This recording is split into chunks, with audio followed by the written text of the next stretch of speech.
Okay, hello everyone, नमस्कार, स्वागत है आप सभी का हमारे अनदर सेशन में।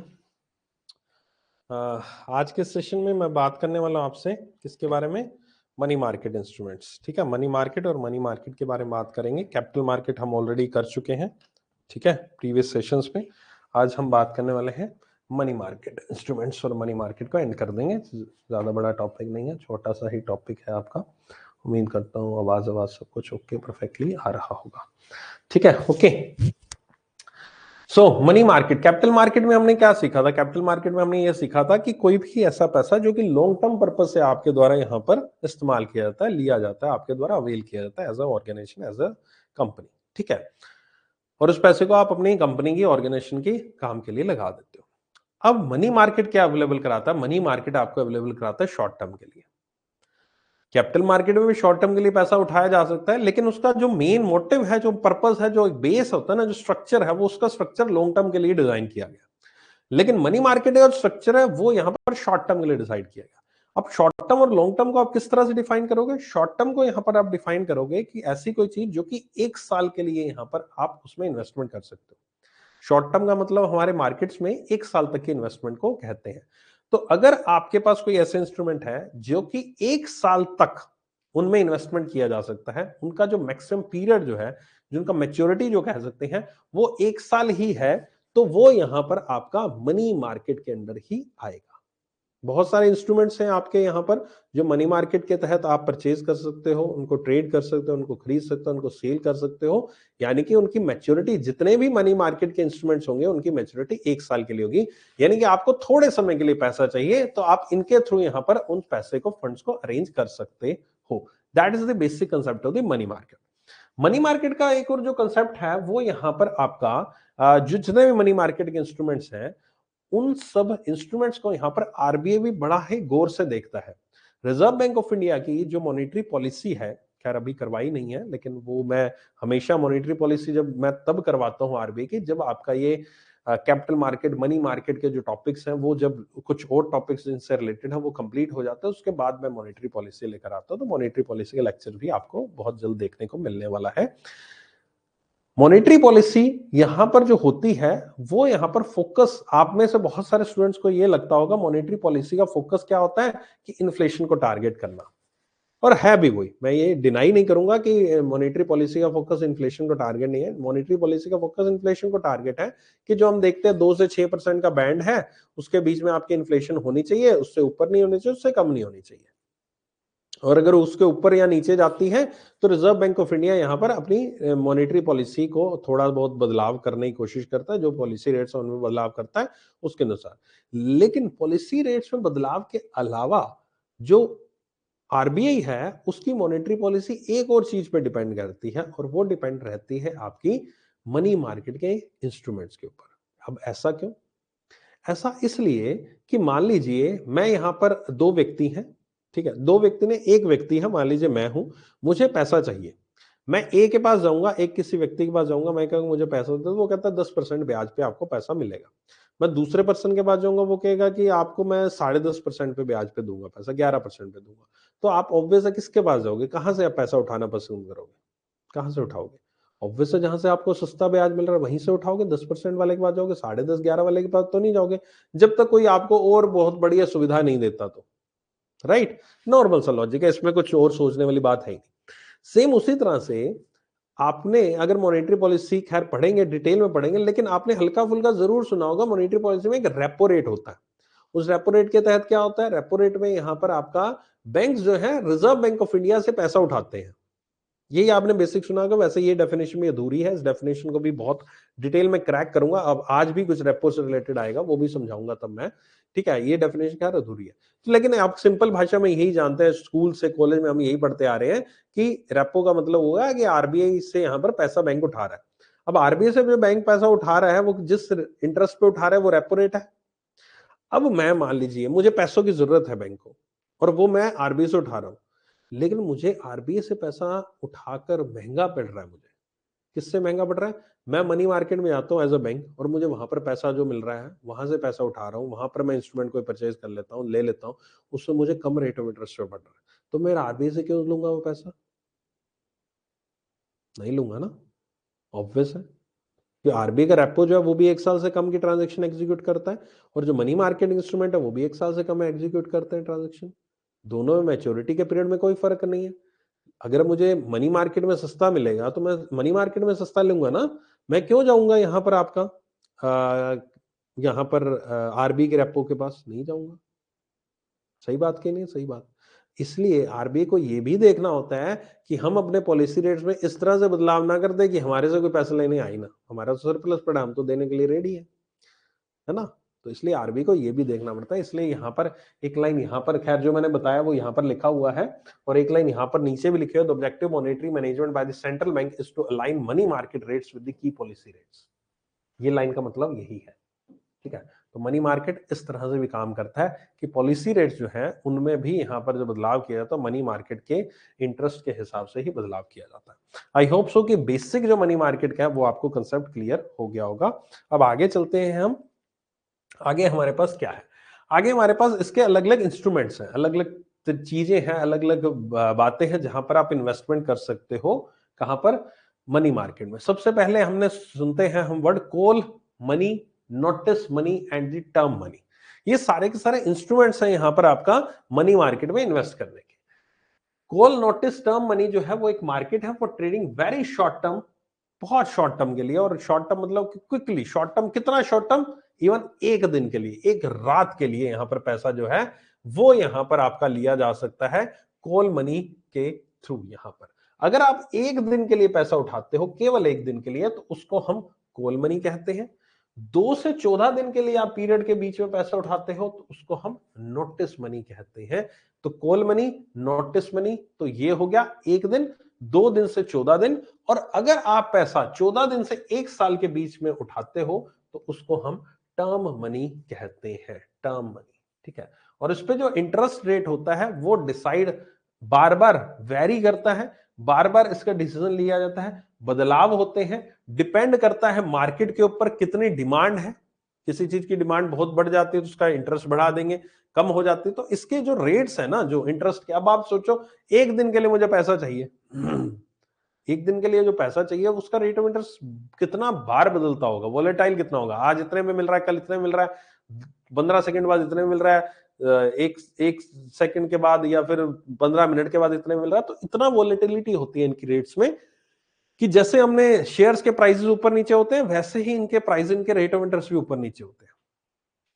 तो ये चीज याद रख लेना, call money, notice money, term money का टेन्योर कितना कितना है, ये तीनों का टेन्योर है आपका मिल सकता है। और ये यहां पर पूरी की market reserve Bank of India के द्वारा सुपरवाइज की जाती है। इसको सुपरवाइज करता है रिजर्व बैंक ऑफ इंडिया।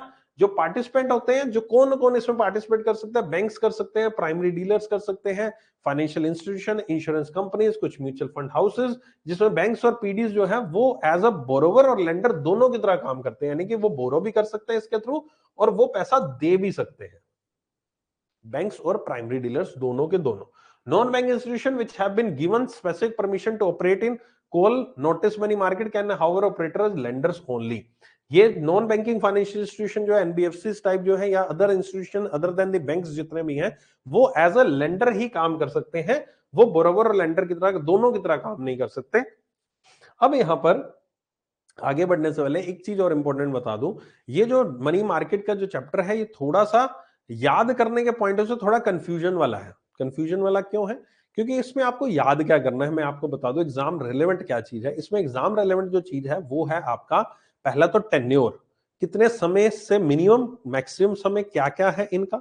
दूसरा, इसमें लेंडर कौन है, इसमें बोरोवर कौन है। लेंडर और बोरोवर सेम भी होंगे, और इवन आप जब आगे और इंस्ट्रूमेंट्स पढ़ाऊंगा उसमें भी लेंडर बोरोवर में आप बहुत कंफ्यूजन होगा, ठीक है।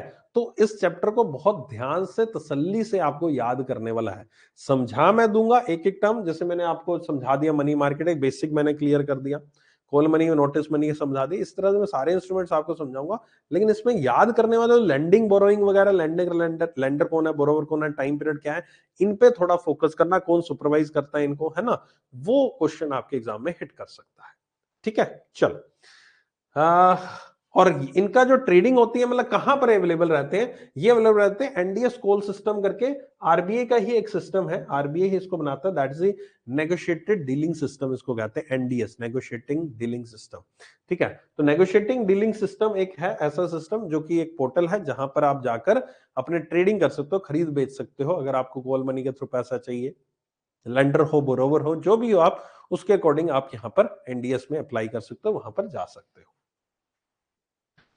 एक यहां पर लिमिट दे रखी है कि ऐसा नहीं है कि हर एक व्यक्ति जो है, हर एक ऑर्गेनाइजेशन जो है अपने हिसाब से कितना भी पैसा उठा सकते हैं, कितना पैसा लैंड कर सकती है, कुछ लिमिट है उसके अंदर। जैसे शेड्यूल कमर्शियल बैंक जिसके अंदर स्मॉल फाइनेंस बैंक शामिल है, इसमें कॉल एंड नोटिस मनी का जो पीरियड है वो है 100% of capital funds on a daily average basis in a reporting Fortnite.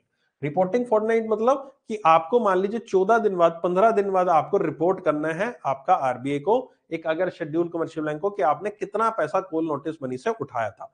तो उतने पीरियड के दौरान, मान लीजिए 15 दिन के पीरियड के दौरान, यहां पर आपका ये जो डेली एवरेज है वो आपकी कैपिटल फंड, जितनी भी बैंक की कैपिटल है, जो पूंजी है बैंक की, उसके 100% से ज्यादा किसी भी टाइम पे एवरेज बेसिस पर नहीं होना चाहिए पैसा, कि एवरेज बेसिस जो निकालेंगे डेली बेसिस पर, वो एवरेज 100% से ज्यादा नहीं होना चाहिए, और किसी भी एक दिन 125% से ज्यादा नहीं होना चाहिए।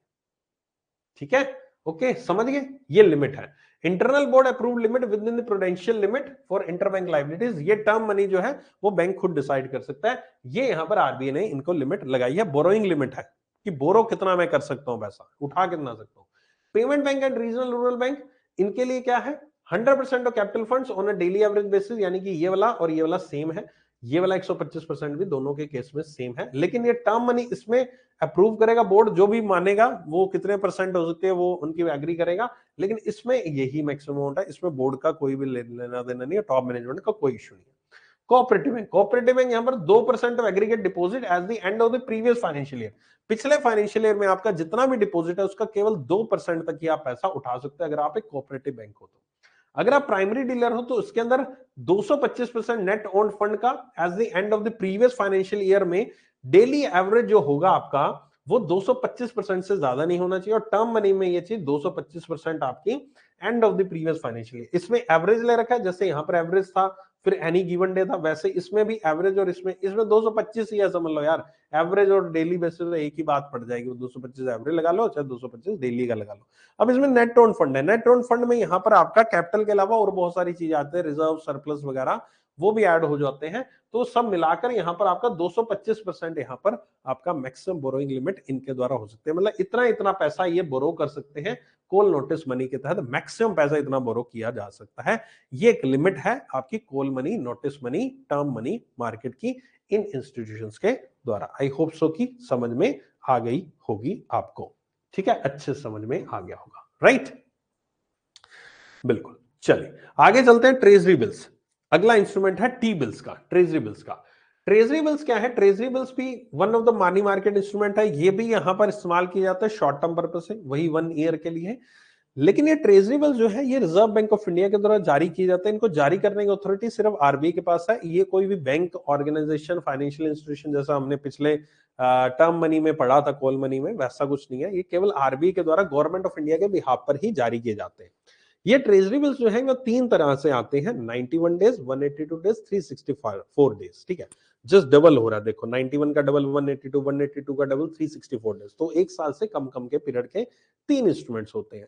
ये तीनों इंस्ट्रूमेंट्स जो होते हैं ये यहाँ पर आपका अवेलेबल रहते हैं परचेज के लिए, लेकिन ये अवेलेबल रहते हैं आपके डिस्काउंटेड प्राइस पर। डिस्काउंटेड प्राइस से मेरा मतलब क्या है कि एक टी बिल की जो कीमत है, मान लीजिए फेस वैल्यू उसकी 100 रुपए है, तो आपको वो टी बिल 100 रुपए में नहीं मिलता, ठीक है, टी बिल जो मिलता है वो आपको कम प्राइस मिलता है। जैसे हमने कॉल मनी, नोटिस मनी देखा था, इसमें आपको प्राइस, जो भी प्राइस, मान लीजिए मुझे पैसा उठाना है, मैंने 1 करोड़ उठा लिया, ठीक है, उसमें आपको जो भी ब्याज है, 1 दिन का, 2 दिन का, 7 दिन का, 14 दिन का, 1 साल का, वो देना पड़ेगा, जो भी ब्याज डिसाइड किया जाएगा, वेरी करता है ना, वो फ्लक्चुएट होता है प्राइस।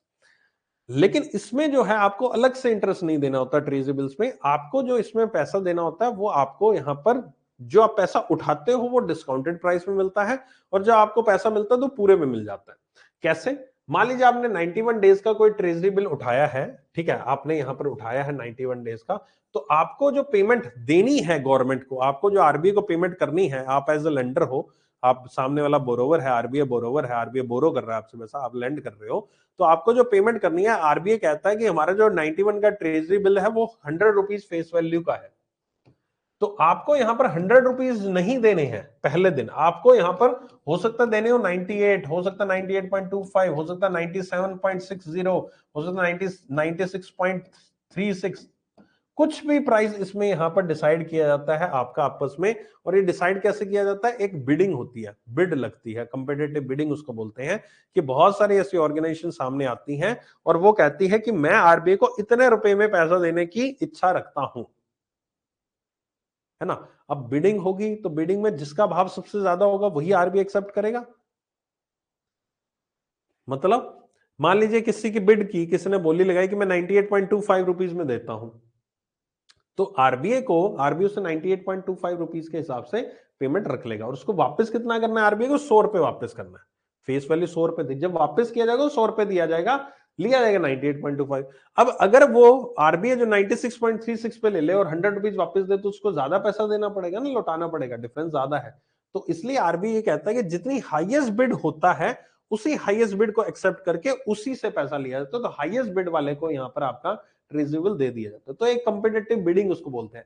एक नॉन कंपिटिटिव बिडिंग भी होती है, तो दोनों तरीके से होता है। नॉन कंपिटिटिव में आपका कोई कंपटीशन नहीं होता, उसमें आपका एक प्राइस डिसाइड कर दिया गया, आरबीआई ने कहा ये प्राइस है और इसी पे आपको परचेज कर लीजिए, हम आपको दे देते हैं, आप हमें पैसा दे दें, हम आपको 100 रुपए वापस दे देंगे फेस वैल्यू, जब भी इसका टेन्योर एंड होगा, 91 डेज बाद, 182 डेज बाद, या 364 डेज के बाद। ठीक है, जिस भी तरह से आपका टेन्योर एंड होगा, हम आपको यहां पर पैसा लौटा देंगे। और अभी हम फिलहाल जो भी कंपिटिटिव बिडिंग है, बिडिंग के अनुसार आप करना है तो उसमें पार्टिसिपेट कर लो, नॉन कंपिटिटिव हमने फिक्स कर रखा है, इसके अनुसार करना है, इसके अनुसार आप कर सकते हैं। ठीक है, आई होप सो कि ये पॉइंट समझ में आ गया होगा, किस तरह से ट्रेजरी बिल यहां पर आपका पैसा उठाया जाता है और किस तरह से वापस पैसा लौटाया जाता है। इसमें अलग से कोई इंटरेस्ट रेट नहीं होता। ये ट्रेजरी बिल्स जो है डिस्काउंटेड प्राइस, इसलिए इनको कहते हैं treasury bills are available at the discounted price. Discounted price पर ये ट्रेजरी बिल्स आपके अवेलेबल रहते हैं। ठीक है, ओके।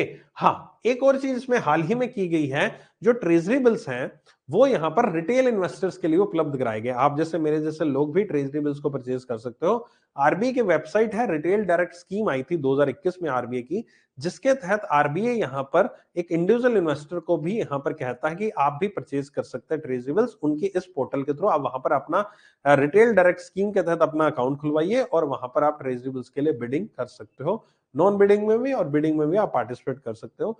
ट्रेजरी बिल्स में आपको पार्टिसिपेट करने के लिए मिनिमम अमाउंट जो है वो 10,000 रुपीज आपको चाहिए होती है। तो कोई भी व्यक्ति इसमें पार्टिसिपेट करता है, state government, union territory, eligible provident funds, foreign central banks यहां पर हो गया, और Nepal Rastra bank, royal monetary authority, वेनेक्सकोनॉम बैंक जो कि 91 डेज कर सकता है, ये भी पार्टिसिपेट कर सकते हैं। और साथ ही साथ ये भी लिखा होगा state government firm, companies, NRI, overseas citizen, ये सारे एलिजिबल है यहाँ पर आपका इसमें इन्वेस्ट करने के लिए। और इंडिविजुअल भी इसमें पार्टिसिपेट कर सकता है, लेकिन इंडिविजुअल को जो मिलेगा वो केवल 5% ही मिलता है। मतलब मान लीजिए उन्होंने 1 करोड़ के ट्रेजरी बिल्स निकाला है तो उसका 5% ही, यानी कि 5 लाख तक ही उनको एलिजिबल है। मतलब जितने भी रिटेल इन्वेस्टर हो 5 लाख तक ही उसमें इन्वेस्ट कर सकते हैं, उनका एक मैक्सिमम उन्होंने कैप लगा रखी है। ठीक है, और ये बिड्स जो है वो ई कुबेर सिस्टम के थ्रू आपकी होती है, और अगर बिड सिस्टम फेल हो जाता है तो फिजिकल बिड्स यानी कि मैनुअली भी आपको बिड्स वहां पर लगाई जा सकती हैं, जो कि एक्सेप्ट की जाती है public debt office of the RBI के पास। ठीक है, और सेटलमेंट जो है T+1 बेसिस पर होगा। T+1 हम पिछले लेक्चर में भी पढ़ चुके हैं, T+1 क्या होता है ना, मैंने बताया था, ट्रेडिंग प्लस एक दिन बाद का आपका एक दूसरे का ट्रांजेक्शन एग्जीक्यूट होगा। 10,000 रुपीज मिनिमम होता है, मल्टीपल 10,000 रुपीज के बेस पर होता है। यहाँ पर आपका 10,000 रुपए मिनिमम और डिस्काउंटेड प्राइस पर अवेलेबल होता है at par value of 100 rupees. It is quoted in secondary market on yield basis, the instrument is redeemed at par. मतलब कि जो इश्यू प्राइस है और जो 100 रुपए है उनके बीच का डिफरेंस जो है वो ये आपकी अर्निंग हो जाती है। आई होप सो कि ट्रेजरी बिल्स कंसेप्ट क्लियर होगा एक एक चीज यहाँ पर। तो अभी तक हमने 2 मनी मार्केट के इंस्ट्रूमेंट कर लिए हैं और बहुत अच्छे से कर लिए हैं। आई होप सो कि किसी तरह का कोई डाउट नहीं होगा आपको इन दोनों में। ठीक है, ओके, चलिए अगले सेक्शन की तरफ बढ़ते हैं, अगले इंस्ट्रूमेंट में बढ़ते हैं। और वो इंस्ट्रूमेंट क्या है, वो इंस्ट्रूमेंट है आपका यहाँ पर certificate of deposit, another instrument. Certificate deposit जो है वो मिनिमम 7 दिन के लिए अवेलेबल रहता है और 1 साल तक के लिए। तो यहां पर टेन्योर हो गया, हर एक चीज में टेन्योर, लेंडर बोरोवर देखते जाना। पहले में देखा टी बिल्स में आपको टेन्योर देख लिया था और लेंडर बोरोवर देख लिया था, उसमें केवल बोरोवर एक ही था आरबीआई, लेंडर बहुत सारे थे, उसमें पैसा बहुत सारे लोग दे सकते हैं, इवन इंडिविजुअल आप जैसे मेरे जैसे भी दे सकते हैं, लेकिन आप जैसे मेरे जैसे कॉल नोटिस मनी में नहीं पार्टिसिपेट कर सकते, आप जैसे मेरे जैसे व्यक्ति टी बिल्स में पार्टिसिपेट कर सकते हैं। पॉइंट समझ रहे हो? तो टेन्योर, इसमें भी टेन्योर कितना है, 7 दिन का, 1 साल के लिए सर्टिफिकेट ऑफ डिपॉजिट, ठीक है। इंडिविजुअल्स के द्वारा इश्यू किए जा सकते हैं other than minors, corporations, companies, trust fund, association, NRI, ये भी सब्सक्राइब कर सकते हैं सीडी में। However they are mainly subscribed by the banks, mutual funds, provident fund, pension funds. The minimum amount जो है वो 5 लाख रुपए होगी इसकी, और हर एक सब्सक्राइबर जो है मल्टीपल ऑफ 5 लाख में ही इसको यहां पर परचेज कर सकता है, मल्टीपल 5 लाख के, और 5 लाख मिनिमम अमाउंट इसमें होगी। इनके अगेंस्ट मैंने सर्टिफिकेट डिपॉजिट ले रखा है तो उसके अगेंस्ट मैं लोन नहीं ले सकता, जैसे हम करते हैं ना फिक्स डिपॉजिट के अगेंस्ट हम लोन ले लेते हैं बैंक में जाके, लेकिन सर्टिफिकेट डिपॉजिट के अगेंस्ट आप लोन नहीं ले सकते हैं unless specifically permitted by the Reserve Bank of India. और ये यहां पर आपका buyback of CDs are at prevailing rate price can be made only 7 days after the date of issue. मान लीजिए सीडी आपने इश्यू कर दिया और आपको कंपनी को लगता है कि यार मुझे वापस चाहिए, मुझे नहीं, चलो आगे मुझे कंटिन्यू नहीं करना, तो 7 दिन के अंदर अंदर आप उसको वापस खरीद सकते हो सीडी को जो आपने इश्यू किया। ये भी एक प्रोविजन दे रखा है कि आप खरीदने को वापस खरीद सकते हो, कि आप 7 दिन में अंदर अंदर वापस पैसा दे दीजिए और वापस मैं पैसा आपको वापस लौटाता हूं, आप सीडी वापस दे दीजिए, ये भी प्रोविजन है। तो this is certificate deposit, simple सा है, कुछ इसमें कॉम्प्लिकेटेड नहीं है। टेन्योर आपको बता दिया, अमाउंट आपको बता दी, और लेंडर और बोरोवर भी आपके सामने लिखे हुए हैं। अगला आता है कमर्शियल पेपर। कमर्शियल पेपर में यहां पर आपका सिमिलर वैसे सर्टिफिकेट डिपॉजिट है, इसमें वही टेन्योर आपका 7 से 1 दिन का, 7 से 1 साल का ही है, लिखा होगा अगले पेज पर, होगा नहीं तो, है ना, देखेंगे। इसमें वही टेन्योर है, इसमें थोड़ी सी बस चीजें थोड़ी सी और कॉम्प्लिकेट हो जाती हैं कमर्शियल पेपर में। कमर्शियल पेपर में जो ऑर्गेनाइजेशन कमर्शियल पेपर जारी कर रही है उसको कुछ कंडीशन से गुजरना पड़ता है, उसकी पहले कुछ कंडीशन पूरी करोगे तभी वो कमर्शियल पेपर आप जारी कर पाओगे। इसमें क्या है, इसमें यहां पर आपका 1990 में इसकी शुरुआत हुई थी, खैर इंपॉर्टेंट नहीं है ये आपका। और हाँ, अगर कोई भी जो कंपनीज इंक्लूडिंग एनबीएफसी अगर जो है ऑल इंडिया फाइनेंशियल इंस्टीट्यूशन जो है वो यहां पर इसको जारी कर रहा है, कौन, अगर उसने किसी भी तरह की फंड बेस्ड फैसिलिटी ले रखी है किसी भी बैंक से और किसी फाइनेंशियल इंस्टीट्यूशन से, और वो स्टैंडर्ड असेट होनी चाहिए, यानी कि किसी भी ऑर्गेनाइजेशन बैंक से उसकी जो फंड बेस्ड फैसिलिटी हम पढ़ चुके हैं शायद से, है ना, नहीं नहीं आप पढ़िए देख लेना, है ना। Fund based facility basically loans advances, है ना, जो आपके कैश क्रेडिट ओवरड्राफ्ट वगैरह है ना वो वाले होते हैं। तो फंड बेस्ड फैसिलिटी यहां पर आपकी होती है, लोन आपने जो ले रखा है बैंक से वो स्टैंडर्ड होना चाहिए, यानी कि वो एनपीए नहीं होना चाहिए, पहली condition. Other entities like the cooperative societies, union, government entities, trust, limited liability partnership and any other corporation having presence in India with the net worth of 100 crore और मोर। 100 करोड़ और से ज्यादा की नेटवर्थ इसमें होनी चाहिए, 100 करोड़ या उससे ज्यादा की इसमें नेटवर्थ होनी चाहिए, ये यहां पर आपका कहता है। ये एक बेसिक एक और कंडीशन है जो इसमें होनी चाहिए पूरी। एनी अदर एंटिटी, अगर कोई और entity reserve Bank of India के द्वारा अलाउ किया गया उसको, तो अगर ये तीनों कंडीशंस में से जो जो कंडीशन एप्लीकेबल है वो फुलफिल होती है तभी जाकर, अगर मान लीजिए फंड बेस्ड फैसिलिटी रह किया है और वो एनपीए है ना, या फिर फंड बेस्ड फैसिलिटी ले नहीं रखी है, तो आपको वो चीज लेनी पड़ेगी, आपके लिए पहले एलिजिबल होने के लिए ये सब कंडीशन इनमें जो भी एप्लीकेबल है वो पूरी करनी पड़ेगी आपको, ठीक है। जितने भी रेजिडेंट हैं, एनआरआई हैं, वो परमिट है, वो कर सकते हैं सीपी के अंदर, फीमा एक्ट के तहत यहां पर no person can invest in CP issued by the related parties either in primary और द सेकेंडरी मार्केट। ओके, इसके अलावा यहां पर no person can invest in CP issued by the related parties either in the primary, कोई और अगर FEMA के तहत जो नहीं है रजिस्टर्ड या फेमा उसको अलाउ नहीं करता तो वो उसको अलाउ नहीं किया गया है आपका सीपी के तहत सीपी को रजिस्टर करने के लिए। एलिजिबल पार्टिसिपेंट जो हैं जो इश्यू कर रहे हैं सीपी, मतलब मुझे पैसा चाहिए, मैं एक इश्यूअर हूं, मुझे पैसा चाहिए, मैं बोरोवर हूं, है ना, मैं बोरोवर, लेंडर नहीं बोरोवर हूं, तो मुझे अपने आप को, अपनी ऑर्गेनाइजेशन को यहां पर एक क्रेडिट रेटिंग एजेंसी जो होती हैं उनसे रजिस्टर कराना पड़ेगा। क्रेडिट रेटिंग एजेंसी हमने पढ़ा है, ठीक है। क्रेडिट रेटिंग एजेंसी जो है उनमें आपकी क्रेडिट रेटिंग जो है A3 होनी चाहिए। आई होप सो कि याद होगा, मुझे दोबारा से याद कराने की जरूरत नहीं है क्रेडिट रेटिंग एजेंसीज क्या होता है, ऑलरेडी हम लेक्चर में पढ़ चुके हैं। तो क्रेडिट रेटिंग एजेंसीज में उसकी जो रेटिंग है वो A3 होनी चाहिए, मिनिमम A3 रेटिंग होनी चाहिए उसकी। ए कैटेगरी की रेटिंग होनी चाहिए, A B C D जैसे होता है उसमें A3 रेटिंग होनी चाहिए आपकी। तब जाके आप एलिजिबल हो इसको जारी करने के लिए। Eligible issuers whose total CP issued during a calendar year is ₹1000 crore और मोर। अगर आप जो सीपी जारी कर रहे हो, टोटल सीपी 1000 करोड़ से ज्यादा के सीपी जारी कर रहे हो, तब आपको जो रेटिंग जो है वो एक से नहीं लेनी, आपको 2 रेटिंग्स लेनी पड़ेगी। 2 कंपनीज जो एक्सटर्नल क्रेडिट एजेंसीज हैं उनसे 2 रेटिंग लेनी पड़ेंगी आपको। और ये 2 रेटिंग जो आप लेते हो, इनमें से जो इश्यूएंस है shall be for the lower of the two amounts for which ratings are obtained. मतलब जिनमें से दोनों रेटिंग में अगर आपकी एक तो सिमिलर नहीं आती रेटिंग, एक ने कह दिया कि ये आई है, एक ने ये आए, तो जो लोअर है, जो वर्स्ट रेटिंग है, वो आपके लिए अप्लाई वहां पर हो जाएगी। और दोनों रेटिंग अगर सेम होती हैं तो दोनों में वही रेटिंग मानी जाएगी, जो यहां पर आपका दोनों में कम अमाउंट की रेटिंग होगी, वही की रेटिंग यहां पर एप्लीकेबल हो जाएगी। ठीक है। सीपी जो है वो इश्यू किया जाता है for maturity between 7 days and maximum 1 year, वही मैंने आपको ये पहले ही बता दिया था। और इसकी जो मैच्योरिटी डेट है, मान लीजिए रेटिंग ले ली गई है, तो रेटिंग की जितना टेन्योर है, मतलब रेटिंग ना ऐसा नहीं होता जिंदगी भर की अप्लाई होती है, रेटिंग एजेंसी बताती है कि रेटिंग 1 साल के लिए, 1.5 साल के लिए, 2 साल के लिए, 18 महीने के लिए। तो जब तक, वैसे तो 1 साल के लिए तो है ही, ये इंस्ट्रूमेंट ही 1 साल के लिए, तो रेटिंग मान लीजिए उसने 6 महीने के दे दी, तो 6 महीने ही उसका टेन्योर रहेगा, फिर वो 1 साल टेन्योर नहीं होगा। जितने टाइम के लिए क्रेडिट रेटिंग नहीं है, आपको रेटिंग दिया, उतने टाइम के लिए आपके लिए ये टेन्योर अवेलेबल रहेगा, उससे ज्यादा का टेन्योर नहीं रहेगा। FI can issue CP with in the overall umbrella limit by the RBI ने जो भी लिमिट कह रखी है, इसके लिए term money borings, term deposit, certificate deposit, inter corporate deposit should not exceed 100% of the company net own fund. कोई भी कंपनी के जो नेट ओन फंड है उससे 100% अमाउंट से ज्यादा के सीपी आप जारी नहीं कर सकते हो। ये कंडीशन यहां पर दे रखी है certificate of deposit commercial paper से संबंधित। मे बी इश्यूड, किनको इश्यू किए जा सकते हैं, यानी बोरोवर कौन हो सकता है, इंडिविजुअल हो सकता है, बैंकिंग कंपनी हो सकती है, अदर कॉर्पोरेट बॉडीज हो सकती है जो रजिस्टर्ड है एज एनआरआई एफआईआई के रूप में। ये सारे के सारे जो म्यूचुअल फंड हाउसेज हैं, इंश्योरेंस कंपनीज हैं, ये सब इसमें एलिजिबल होते हैं और इनको भी डिस्काउंट पे इश्यू किया जाता है। और सेम जैसे सीपीसीडी को भी ऐसे इश्यू किया जाता है, are issued at a discount. ठीक है, इश्यूड एट डिस्काउंट। और बायबैक इसमें है 30 दिन का।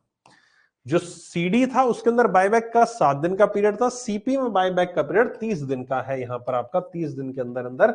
और ये डिस्काउंट पे आपके जारी किए जाते हैं। तो लेंडर, बोरोवर, वही चीज फिर से बताऊंगा, एलिजिबिलिटी, लेंडर कौन है, बोरोवर कौन है, टेन्योर कितना है, कितनी मिनिमम अमाउंट, मैक्सिमम अमाउंट, वो सब यहां पर आपको बता रखी है। ये भी यहां पर आपके जारी किए जाते हैं आपका सीपी। ठीक है, तो ये हो गया आपका सीपी का फंडा। आई होप सो कि कहीं कोई दिक्कत आपको नहीं होगी। ओके है सब कुछ। अगले कंसेप्ट पे चलते हैं।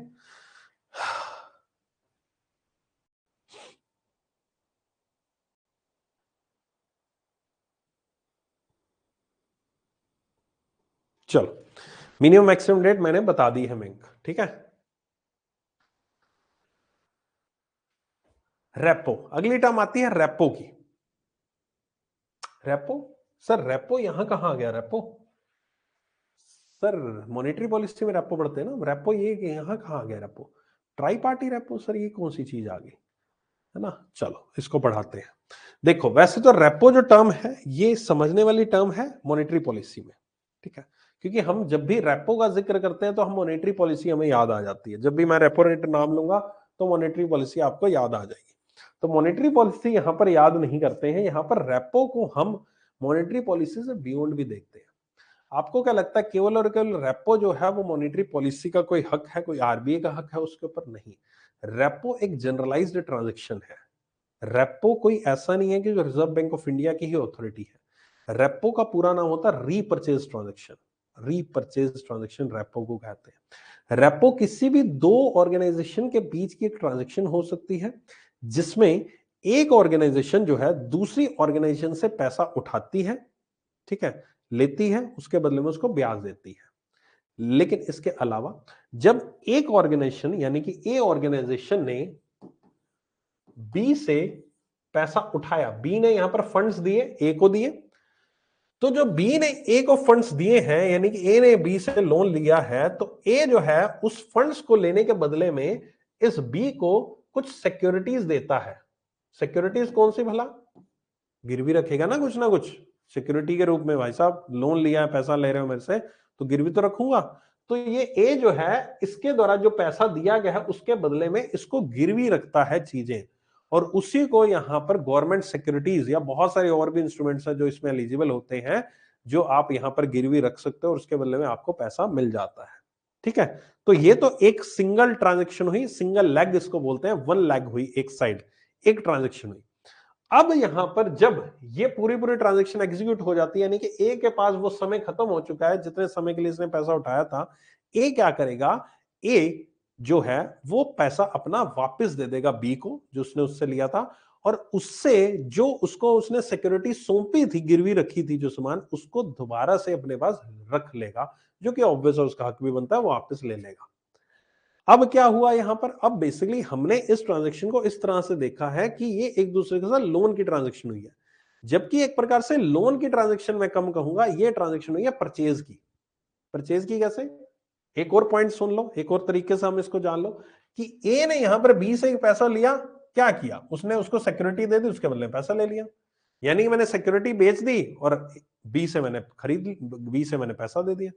मैंने आपको सिक्योरिटीज दे दी, मैंने आपको सिक्योरिटीज बेची है, आपने मुझसे परचेज की है, और आपने कोई चीज परचेज करो तो मुझे पैसा दोगे ना, आपने मुझे पैसा दे दिया, और जब मेरे पास वो पैसा हो गया पूरा सफिशिएंट हो गया, मैंने वो पैसा आपको वापस दे दिया, मैंने आपसे मेरी सिक्योरिटी जो आपको मैंने पहले दी थी वो मैंने आपसे परचेज कर ली।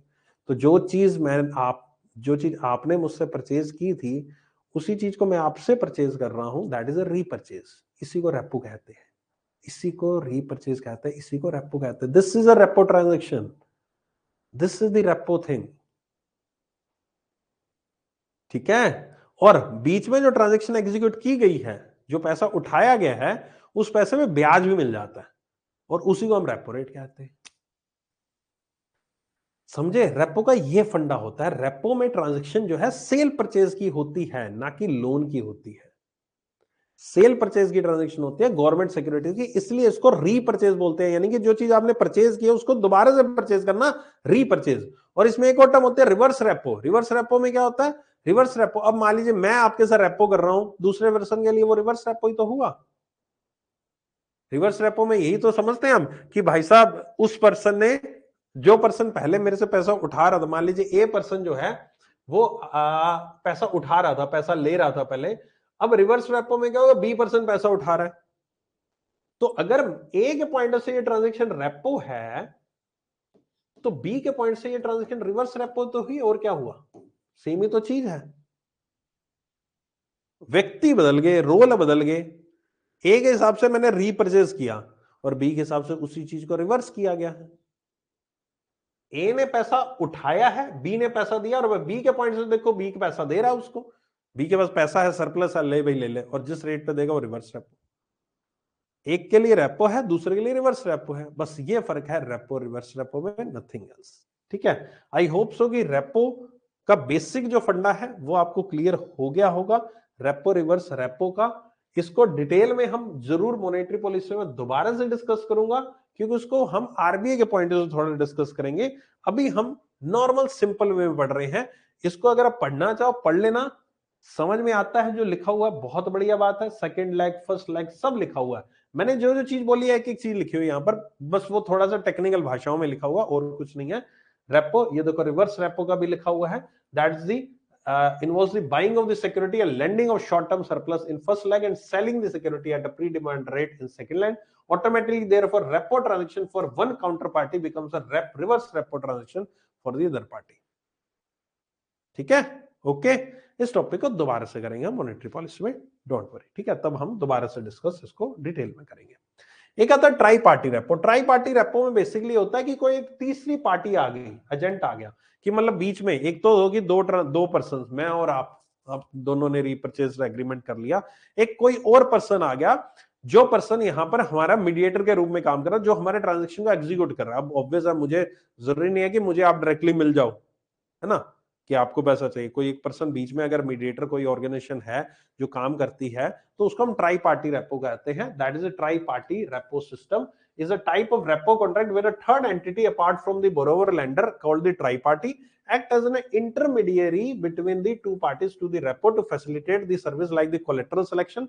collateral का मतलब यहाँ पर जो गवर्नमेंट सिक्योरिटीज गिरवी रखी गई उसको हम collateral कहेंगे, payment and settlement, custody and management during the entire transaction 2017 में इसको शुरू की गई थी। ये यहाँ पर ट्राई पार्टी रेपो इसको कहते हैं, ठीक है। सो ये ट्राई पार्टी रेपो के रूप में काम करता है। एलिजिबिलिटी क्या है ट्राई पार्टी बनने का, यहां पर लिखा है शेड्यूल कमर्शियल बैंक, इनकी पेड अप कैपिटल 25 करोड़ होनी चाहिए, ये नॉर्मल सी चीज है। इनको एक्सपीरियंस होना चाहिए 5 साल के अंदर फाइनेंशियल सेक्टर इंडिया में, कस्टडी क्लियरिंग और सेटलमेंट सर्विस का, कस्टडी क्लियरिंग का सेटलमेंट सिस्टम हम सारा पिछले लेक्चर्स में पढ़ चुके हैं, क्लियरिंग वगैरह का होता है। इंडिया में फिलहाल 2 ऑर्गेनाइजेशन है जो ये ट्राई पार्टी रेपो का काम करती है, clearing corporation of India limited और एनएससी। ये दोनों यहां पर आपकी 2 अप्रूव्ड ट्राई पार्टी एजेंट्स हैं जो कि यहां पर काम कर रही है ट्राई पार्टी का। ये यहां पर जो जिसको पैसा चाहिए रेपो के तहत, तो जो पैसा देने के लिए एलिजिबल है, सरप्लस है, उन दोनों को मिलवाता है सीसीएल और एनएससी, ठीक है, ट्राई पार्टी रेपो के रूप में। Okay, so that's it from my side. ये था मनी मार्केट इंस्ट्रूमेंट का पूरा पूरा लेक्चर। उम्मीद करता हूं ये लेक्चर आपको अच्छा लगा होगा। जो आपके एग्जाम पॉइंट से रेलेवेंट चीजें हैं वो मैंने सब आपको करवा दी हैं। इतना ही आपके एग्जाम पॉइंट से जानना आपके लिए जरूरी है, और आई होप सो कि आपको एक एक चीज समझ में आ गई होगी, अच्छे से आ गई होगी। ये मनी मार्केट इंस्ट्रूमेंट था, और शॉर्ट टर्म पर्पज से जो की चीजें इस्तेमाल की जाती है, जो चीजें आपके लिए काम आती हैं, eligibility, tenure, eligibility, lender, borrower, amount, ये फोकस करना इन चीजों से। इन्हीं से क्वेश्चन यहाँ पर नॉर्मली देखने को मिलता है, ठीक है। चलो सेशन को करते हैं एंड, मिलते हैं नेक्स्ट सेशन में फिर से कल, है ना, इसी वक्त मुलाकात होगी। शुक्रिया, धन्यवाद, बाय बाय, टेक केयर।